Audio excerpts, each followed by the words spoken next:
Interviews on the Tan and J-Man Show are presented by Fraunfelder Dental Clinic. A great family-owned dental clinic offers laser whitening and dentistry along with braces, implants, and your typical teeth cleaning. Go see Dr. Bill Fraunfelder or Dr. DJ Fraunfelder today for all of your dental needs. Like them on Facebook and check out their website, www.stateoftheartsmile.com. We're speaking with 2010 Rochester graduate and recent state champion as assistant varsity coach on Warren Central's men's basketball team, Garrett Winegar. Garrett, how are you this afternoon? What's going on, Tan? Doing well. How are you guys? Hey, good, man. Can't complain. It's Wednesday. Week's almost over. Getting towards the weekend. So. Yep. LeBron lost last night, so. He did. Yeah. As a basketball fanatic like yourself, and as a coach and a trainer, what's your take on LeBron James?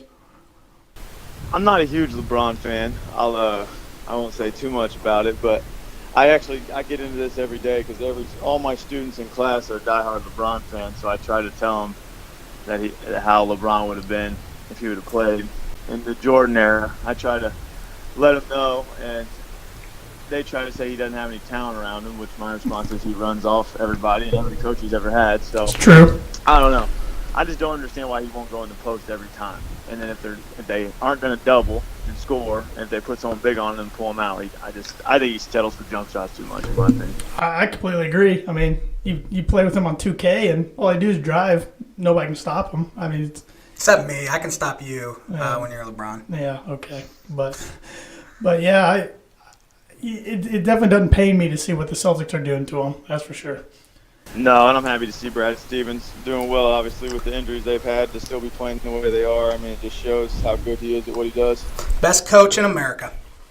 Yes, sir. Yeah, you can't argue with that, at least active coach. I mean, there's no argument there. But, all right, now we'll get into grilling you with some questions here.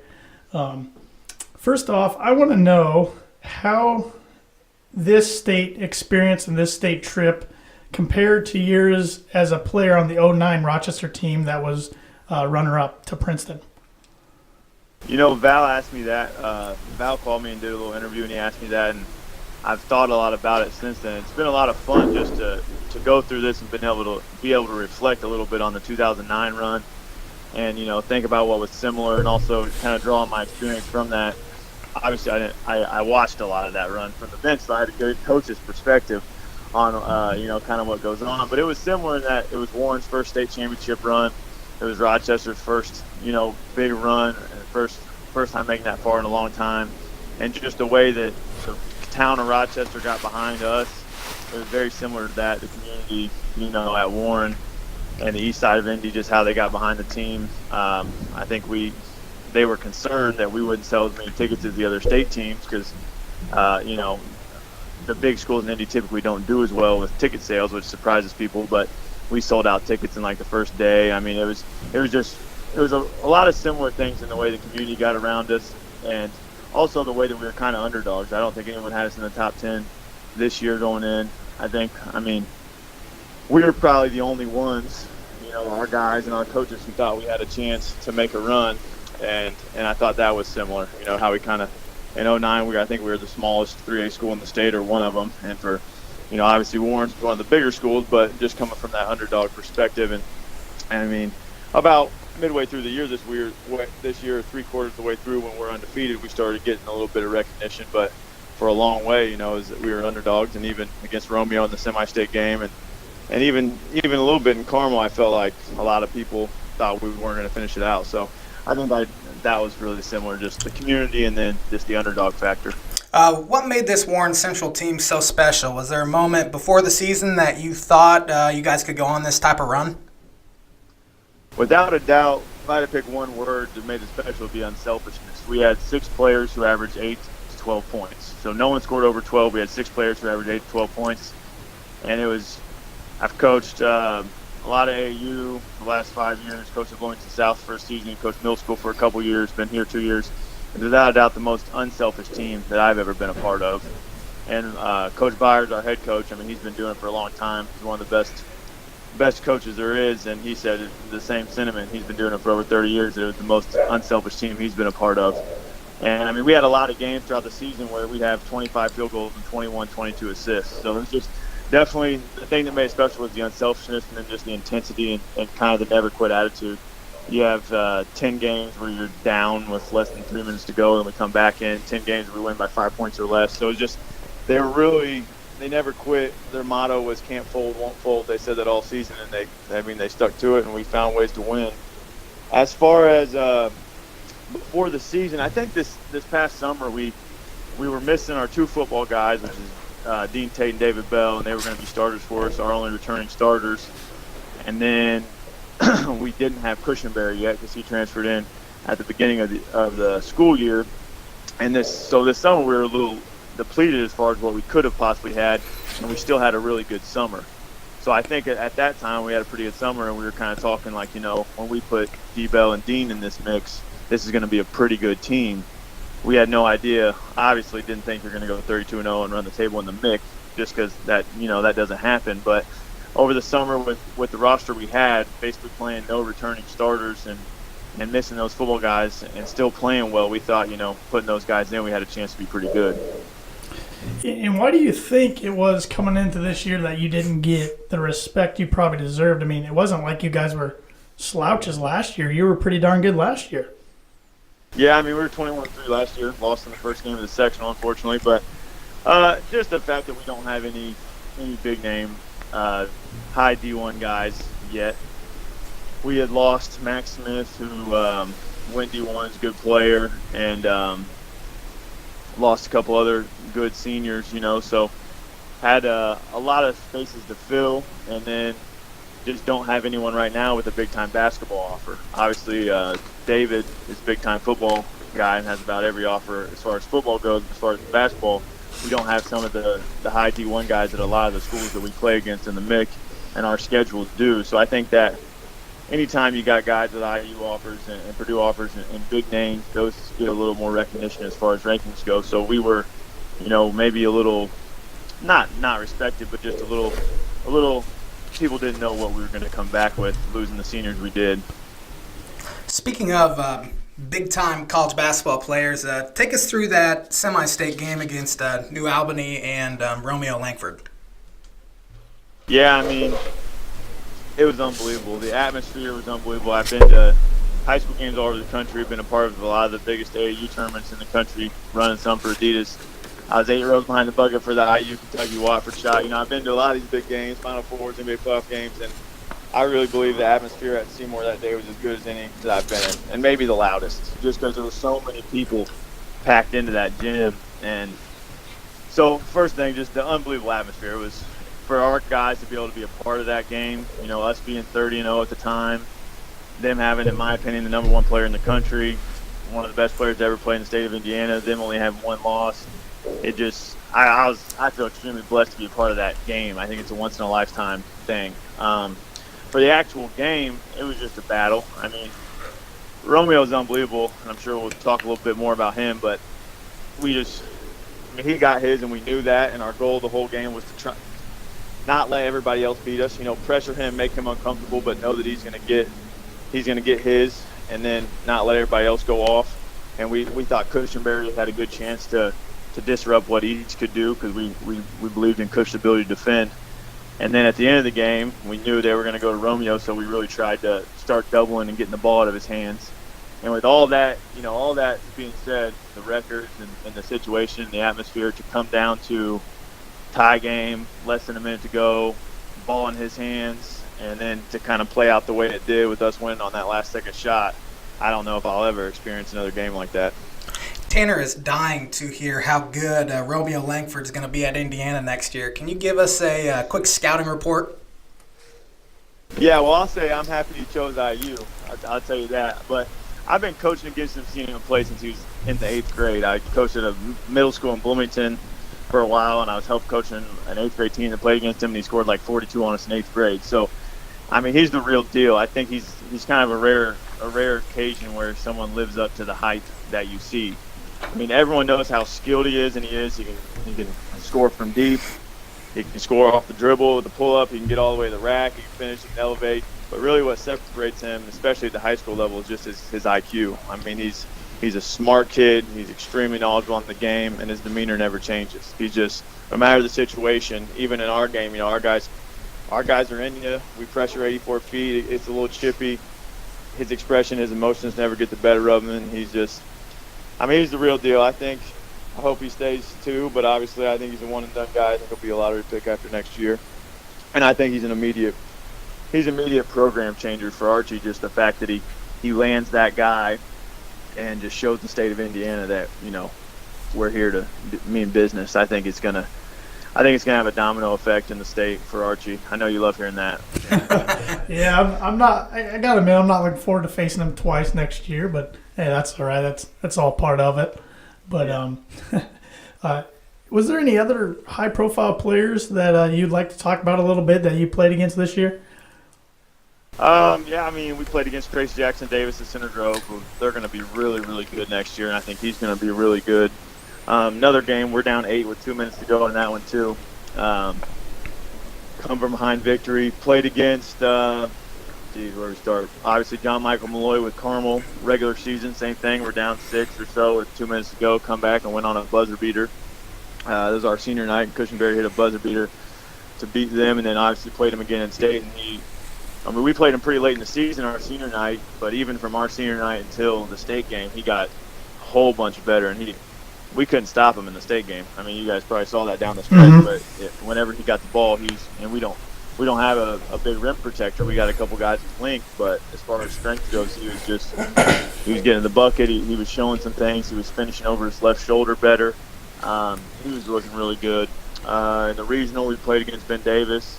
Obviously, Aaron Henry's going to Michigan State. I think he's going to fit in perfect with Tom Izzo in his system. Seems like a really good kid, smart kid, doesn't force anything. Kind of just really lets the game come to him. Can score at all 3 levels too. I think he'll be really good at Michigan State. So those are some of the big ones. There's others too. Cathedral had some good guys that are going to be D1 guys. So yeah, we play. I think it ended up being the 3rd or 4th hardest schedule in the state, but when you play in the MIC, you're going to play pretty much facing big-time guys every night. Lawrence Central has 2 really good guards that are going to be juniors, so everybody's pretty young in the MIC this year. So next year coming back is going to be a tough year. And I know you were involved with a lot of AU tournaments, specifically with Adidas. Did you ever have a chance to watch Eric Hunter Jr., who's going to Purdue play? Yeah, I saw him a little bit in AU, not a ton, but then I did see a high school game of his, and I think he's going to be good. He can really score it. So, I'll be interested to see how it translates, but he can really put the ball in the hole. And I haven't been able to see as much of him just because he went to a smaller school, so I didn't scout him, and watch a ton of film like I did on a lot of these guys, but I did catch a little bit, and I think it's going to be pretty tough. Going back to your team, what's the expectations next year? I think you guys lose 4 or 5 seniors from this year's team. Yeah, we lose 4 guys, and they're 4 of our top 7, so including our 2 starters, and that's going to kind of be those 2 guys. They were our guards, our 2 little guards. If you saw us play, and we asked this whole team in the preseason, which is really once Cush came involved and we're in preseason and we killed him in preseason conditioning. We asked him, what's going to be our identity? What do we want to be known for? And we as coaches know what we're known for. It's defense, but we wanted them to say it obviously. And then it was unanimous, defense. And that started with our 2 guys we're losing. Our 2 guards picked up the ball 84 feet, and a lot of teams handled it in the first half, handled that pressure, but they just wore them down, and come 3rd quarter, I think that's what happened in the state game. You just get pressured. You got a guy in you all game. He's constantly making you uncomfortable, and eventually just wore people down. And we were able to create offense off our defense, which we needed because we didn't have the offensive firepower that a lot of these teams had. But so we lose those 2 guys, so that'll be tough to replace. Those 2 guards down the stretch scored a lot too. Dean, our shooting guard in the tournament, just went off, and he. Both in the Carmel game and the semi-state game, he kept us in the game with his shooting. So replacing those guys is going to be tough. And then our 6th man, Joe Rush, he was an energy guy for us. He'd come in and push it in transition, get a big rebound, get to the bucket. He had some big drives against New Albany. And then our other senior, Jay Moore, he would come in and get good rebounds and give us some good minutes. So losing 4 pretty good guys, but I am still excited for next year. David Bell's coming back. He was first team All-MIC as a junior, led us in scoring, rebounds, steals, assists. I mean, he pretty much led us in everything. And then you got Jacoby and Jesse, our two big guys, both 6'5" and long. And those two guys have a ton of upside. I mean, I think they're just kind of scratching the surface of what they can be. I got them in the weight room every day in class, and that's where they got to get better. They just got to get a little bit stronger. And when they get that, I think they're going to take off. And they are already a little bit this summer, having pretty good summers. One of them got hurt, but Jesse's having a really good summer. And I think how much stronger those guys get and how much their game develops will be a big part of how good we can be next year. But also our JV was 21-1. Wow. We have some really good young guys coming up. So a couple guys who were freshmen that played JV who are pretty good and I think can fill in those guard positions. I think can fill right in. So I'm excited about it. And then also we had a guy transfer in from Park Tudor who's pretty good. He started at Park Tudor for 3 years, and Isaiah Moore, and I think he's going to be pretty tough. So I think he can play a little guard too. So I think we're gonna be pretty good again. I think we're gonna be able to compete again. Obviously, I don't expect us to have that record again and do the things we did because that just doesn't happen. But I do think we're gonna be able to compete with anybody. I think. Well, and I think when the kids off this team look back on what they did, not only was it a historic season, but from the sounds of it, it can definitely be a program builder going forward for the younger players behind them. Oh yeah, no doubt. I mean, we've been preaching. I mean, it was Coach Byers' third year there. He got everything rolling. In his first year, he kind of set the culture, got rid of the stuff, that we needed to get rid of. He cleaned that out. And I came in 2 years ago, so his second year, ready to build, he started the process, and he's done a great job there. And then as we went on the last 2 years, last year I think they bought into the culture, they believed it, but I think it was still kind of coach-led. And then this team this year is really player-led. They saw the success last year's team had, and I think obviously losing that sectional game left a bad taste. So they came back pretty hungry, and I think our young guys, I hope at least that our young guys were able to, watch the state run, and the girls won state as well, which was unbelievable for them. And I hopefully, getting to see that would make me want to get to experience that too. I hope so. And no doubt, I forgot your girls program won state too. That's a pretty incredible year for the school. That's awesome. Yeah, only the second time in history it's happened. I think the other time was 2007 with Oregon Davis in 1A. Never happened in 4A. Coach Mitchell was the girls' coach. When he took over the year before, they won 3 games. And in 5 years or 3 years there, it's only been 3 years, his third year as well, he's turned them around to this point and won a state championship. And he was actually the first African-American coach to ever win a state championship on the girls' side. Really? That's wow. cool. Great job. That's really cool. It's awesome. That's really cool. Now, I know you were really involved, and we've kind of mentioned it a little earlier with Indiana Elite. Can you tell us more about what exactly your role is and how you got involved with the Indiana Elite? Because I think when we were talking to you last year, you were involved within an academy. Yeah, so last year I was kind of running my own thing, CI Sports. Me and another trainer, kind of a business partner of mine, we started a little training facility. We were renting a gym and doing it on our own. And it was, I wouldn't say it was successful. I was able to train a lot of players here, and it was good, but it was just tough because we were trying to lease a whole facility, and it was just tough to bring in enough to make it worth paying what we were paying. So I had a couple opportunities training-wise with what I could do. And Coach Byers, who's my head coach, he started Indiana Elite way back in the day when it was Bloomington Red. So I talked to him and his partner about just coming on as their director of training and doing a lot of training underneath them. So that's kind of what my role is right now, director of training and player development. And so I'll train some of their teams, do some team training with some of their younger teams leading up into their middle school teams, but then also do individual and group training, not just for Indiana Elite, but for anybody who's just interested in getting better. So that's kind of where it's at now, and we're trying to figure out where I want to take it. But I hope that it gets to the point where I'm traveling and training some of these AAU teams around the state that, both Indiana Elite and others, and just trying to, teach the game the right way. I see a lot of good things. Instagram has kind of blown up the basketball training and fitness world in general, and there's a lot of really good things about that. Kids can get a lot, but you also see a lot of things that aren't real and don't really work in the game. So, my thing is trying to make it fun, but also make sure we're doing stuff that's going to make them that's going to get them on the floor in high school. You know what I mean? So. Yeah, absolutely. You do a real good job on Instagram. You're really proactive on there, and I see all these, even your motivation fitness stuff, making me feel bad for sitting on the couch playing Xbox and eating Cheetos. But well, I'm trying to get a little better at it. It was really awkward for me at first. I'm just not very comfortable in the self-promotion realm, but I just kind of learned that you got to do it. Mm-hmm. I just watched other people who started a similar time as me, really blowing up, getting big following.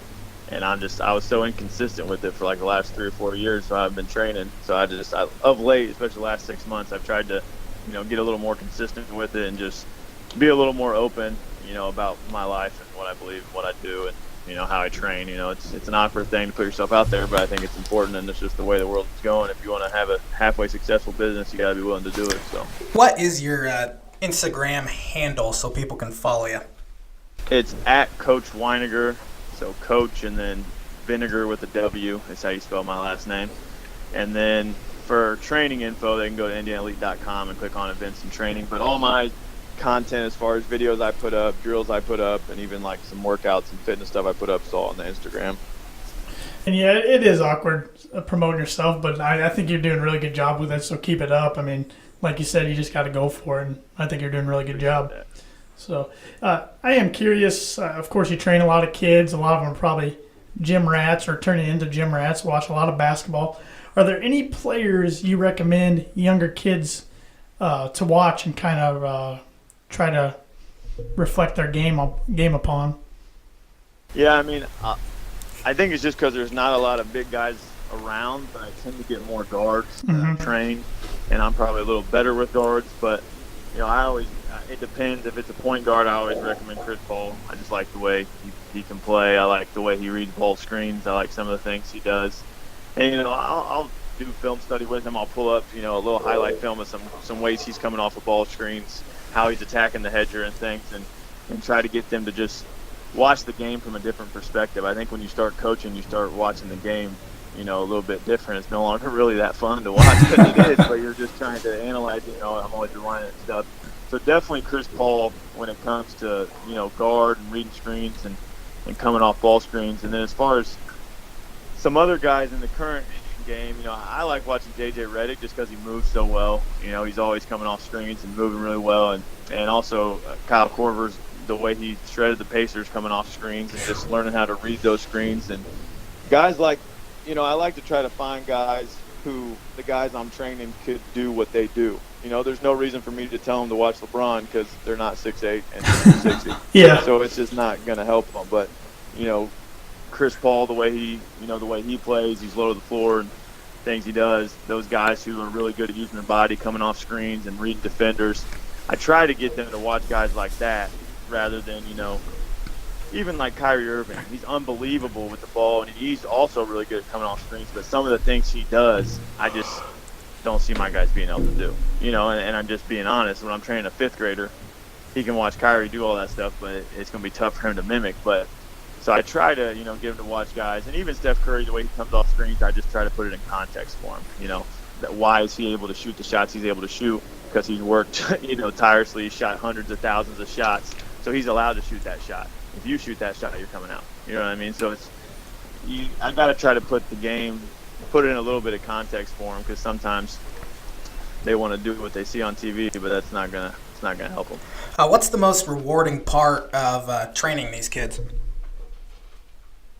My goal is when I started, it was always just help players, get where they want to get in basketball, but it's kind of became more than that when you got kids who you trained, when they're in 7th grade, and now they're juniors in high school, and they're invited to their graduation and stuff, and some of them don't even play basketball anymore, but, the relationship that you build with them, I think that's kind of the rewarding part, having a kid reach out to you and say, I don't even play the game anymore, but that 7th grade year taught me a lot and helped me with this and this, and sometimes it's the kids that you were the hardest on that end up you have a good relationship. But I just think the game of basketball teaches so many lessons. It's just kind of my hope that every player that comes in the gym with us can learn some life lessons through the game. I love the game, and I don't expect every other player to love it the way I do.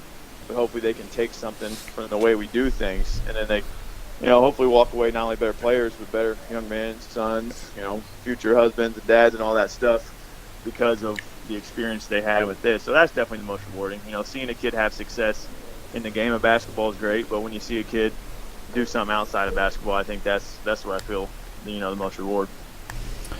And Garrett, before we let you go, we usually like to do a section with our guests called Rapid Fire. And these questions, some will be basketball related, some are just fun questions. So Okay. if you don't mind, we're going to fire some of these off, and then we'll let you go. But we really appreciate it. Last time, or is this a new segment? We might have done this last time. When we interviewed you last time, we were just getting the podcast off the ground. I think that was back in January of 2017, I think. Yeah. So, yeah, I've been noticing your guys' increased social media stuff too. I love it. Keep it up. Yeah, we're trying. We're trying. It's I don't get to watch as much sports with training and coaching and just getting married and everything I have going on. So you guys help me stay a little bit up to date. Well, we appreciate that. We're trying to get it out there. We're on all the social media platforms: Facebook, Twitter, Instagram, and now YouTube. We're kind of diving into. So yeah, cool. we're getting it out there. So. All right, the first question, and I probably asked you this last time if you were on, and when you were on when we did this, but is a hot dog considered a sandwich? Kind of lost you. Yeah, no problem. This question is one I ask everybody. I probably asked you last time you were on, but is a hot dog considered a sandwich? No. No. See, I agree. Josh is shaking his head over there. I agree too. Okay. I thought you were the one that said it is. No. Maybe your dad said that. I think it is my dad. No, I that think says that. hot dog is in a category on its own. Exactly. Thank you. So, and I know you talked about a lot of players that you focus the players you train on to kind of adapt their game like, but who is your favorite NBA player to watch, just as a basketball fanatic? Who's your favorite to sit down and watch right now? Well, I'm going to give a couple. Okay. One, I love watching Oladipo, but that's more just personal bias because he was at IU the same time I was there. Knew him a little bit in school, and just seeing him go from where he was when he was a freshman at IU to where he is now is just awesome. Even from a Purdue guy, I like watching him play. So. Yeah. I mean, it's all just on his work ethic. I mean, I don't know if you saw it, but he texted his trainer like in the locker room after this Game 7 loss and said, "When do we start?" I mean, I really like watching him. And then I've been really enjoying watching Jason Tatum of late. I think he's going to be unbelievable. Yeah. Some of these young guys I like watching. I mentioned Chris Paul earlier. He's fun to watch. Donovan Mitchell has been a blast to watch this year, the things he's able to do. So, I'm a big fan of the game. So there's very few guys I don't like. Mm-hmm. LeBron, Paul George, Carmelo Anthony. I don't like them. But most guys I like watching. The guys are so high-skilled. The next level that it's fun to watch. What's your take on Russell Westbrook? Because I know a lot of people either like him or they don't like him. There's really no in between. Yeah, he's a polarizing figure. I mean, I appreciate his intensity because the NBA is not always intense, and he's one of the more intense guys when it comes to end the game for 82 games. I think he's a very competitive guy, and I appreciate that. But I don't know. I personally think it's hard to win an NBA championship with a ball-dominant point guard. That's just my opinion. Mm-hmm. And I don't know. You guys can help me. When does it happen? With a score-first point guard, I guess you could say Steph Curry, but that's not really the truth because they're so balanced and have such good teamwork and they move the ball so well. I was going to say a ball-dominant point guard who always had the ball. I just think it's going to be hard for him to ever win a championship if he doesn't change the way he plays a little bit. I was going to say, I love watching him play because he's so explosive and he plays so hard. Iverson got Philly there, but he was almost more of a two guard, but he had the ball at all times, but yet they got beat 4 games to 1 by the Lakers. That's the one I was thinking of. Mm-hmm. But yeah. That's a good point. I hadn't thought about that. Get there. There's a thing. Yeah. So let's see here. Next, we'll switch to a college basketball question. Who is your all-time favorite Hoosier player? It might be Oladipo, just the way he's played, but I was growing up. I was a big AJ Guyton guy. That team, I liked AJ Guyton a lot growing up. And then I'll have to throw a wild card out there. Another AJ, you could probably guess. AJ Moye. Yes, sir. He was the man. I loved AJ Moye. all those guys in that group. Yeah, I used to go to Damon Bailey's camp back then. Those guys would come work it. So when I was real little, I don't remember how old we were when they went. I think we were in 4th grade. Yeah, so around that time, Coverdale, Moye, George Leach, and those guys. But Moye was my favorite on that team. Just how hard he played and the way he was able to impact the game at his size, down low, and rebound was awesome. Okay, I'll flip it on you. Who's your least favorite Indiana player? That's a long list. Let me think. Who I want to go with here? Man, least favorite. I don't even know. I don't know. I don't have a good answer for you. I'm trying to come up with a good one, but. Oh, that's all right. Who's your least favorite? My least favorite Indiana player. Will Sheehy. Yeah, Will Sheehy. Yeah, I can see that. Yeah, I mean, he was a good player, but he was one of those players you love if he's on your team, but if he's on the other team, you hate him. Yeah, I know that I'm missing. I know that someone could just say the name. It would probably jolt me who my least favorite is. I mean, I'm not sure. I mean, I'm kind of it's hard for me to answer that because I'm a Purdue fan, so I hate a lot more Hoosiers than I like. Yeah. But I did not like DJ White. I'm the biggest DJ White fan. I'm trying to think. Lately I haven't hated a bunch of them, but I don't know. I'm sure I'm forgetting Brady some. McSwain can drive you crazy sometimes this year, but he'll play hard. We'll see. The incoming, I think this class hopefully will be a good class with what he got coming in his first year. But yeah, sorry, that was bad. I didn't have. How about Purdue players? What Purdue players could you just not stand while they're on the court? Oh man, that's a long list too. Your boy. Why am I drawing a blank? Chris Kramer. Yeah. At the time, but then now I kind of respect him just what he did. But at the time, I hated him. Sure. Yeah, I mean, I'm sure you could pick from a long list just like I could with Indiana, but that's what makes the rivalry so fun. So. Yeah, but I got to be honest. We've been going down every summer to the team camps, the Purdue team camp, and Coach Painter actually played for my head coach, Coach Byers, in AAU when he was a player.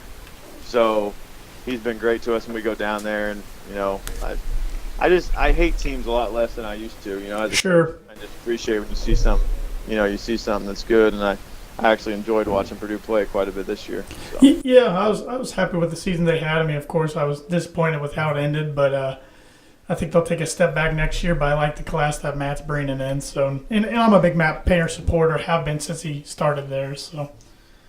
Yeah, I think he gets some unfair criticism sometimes, but obviously it comes with territory. Mm-hmm. Will the University of Illinois ever be good at basketball again? Because it doesn't feel like it. No, I don't think so either. That's kind of what I was thinking. I mean, I really think that it comes down to hiring the right people, and they've, in my opinion, had some misfires on that. Yeah. What are your thoughts as a big Illinois fan? I love Brad Underwood. I think he's a great coach. Now recruiting could be a little bit of an issue because he doesn't have the most best personality to try to land some of these guys. But I'm dying to get back to the NCAA tournament. It's been 6 years, 5 years, so I don't know. Yeah, that's crazy. No, I think he's going to do a really good job. I really do.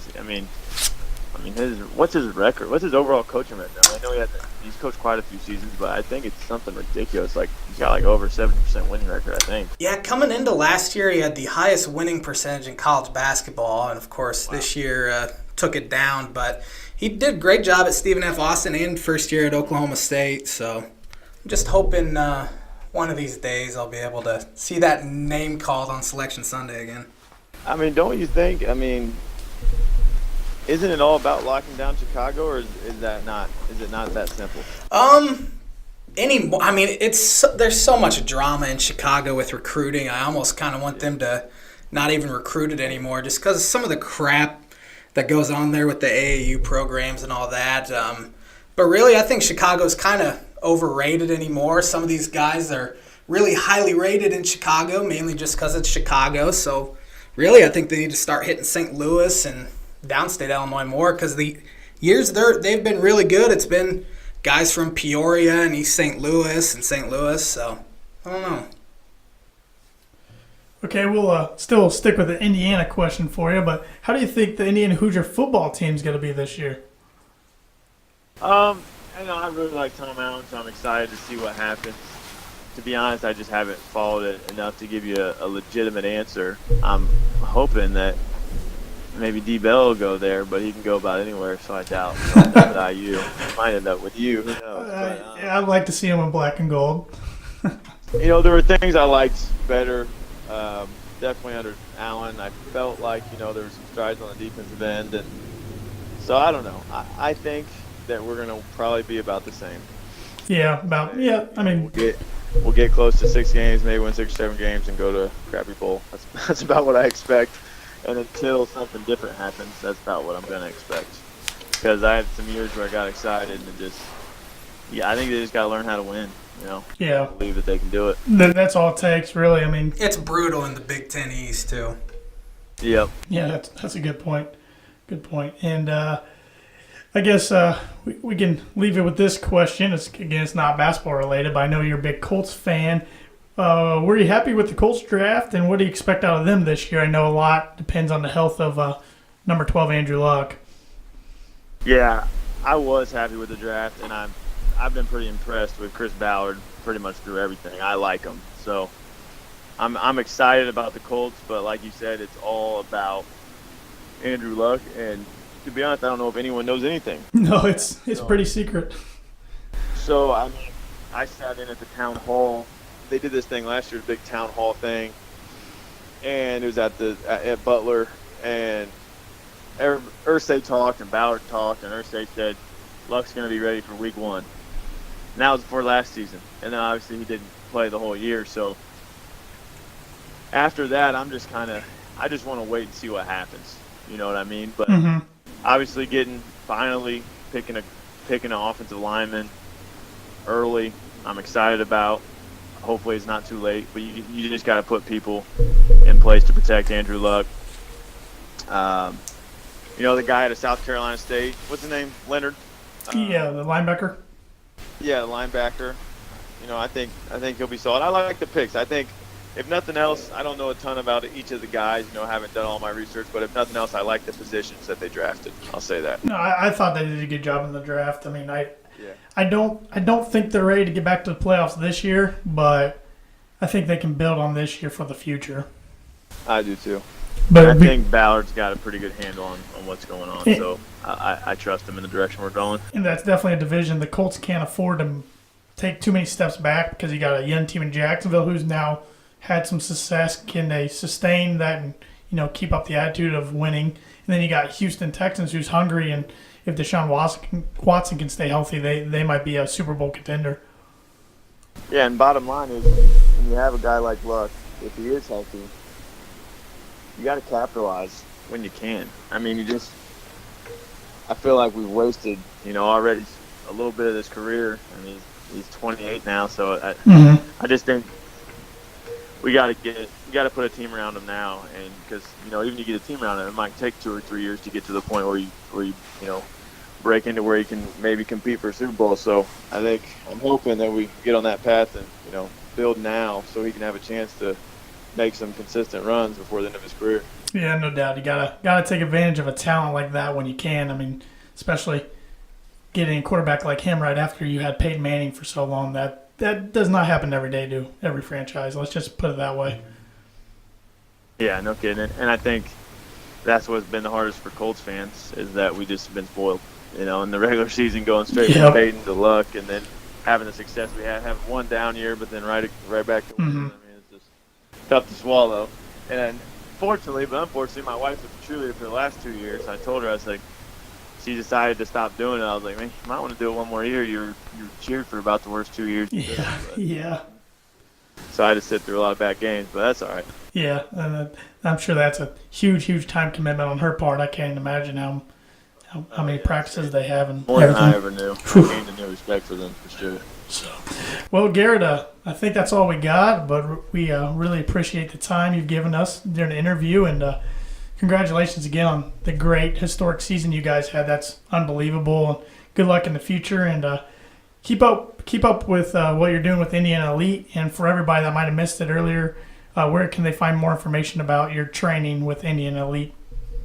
Yeah, just on Instagram at Coach Winegar, Coach, and then my last name, Vinegar with a W, Coach Winegar, and then that's where I post all my training content. So if you're just interested in some of the drills we do, or kind of seeing the training or some workouts I'm doing, that's there. And then as far as signing up for workouts or getting more info about group training, they can go to indianaelite.com and go to the events page, and under events and training, and there's some information there about training we're running right now. Right now I have training group sessions every Tuesday and Thursday in Fishers, which I know a lot of your listeners, that's probably outside of that, but this summer we'll be running some different programs and clinics and stuff. So.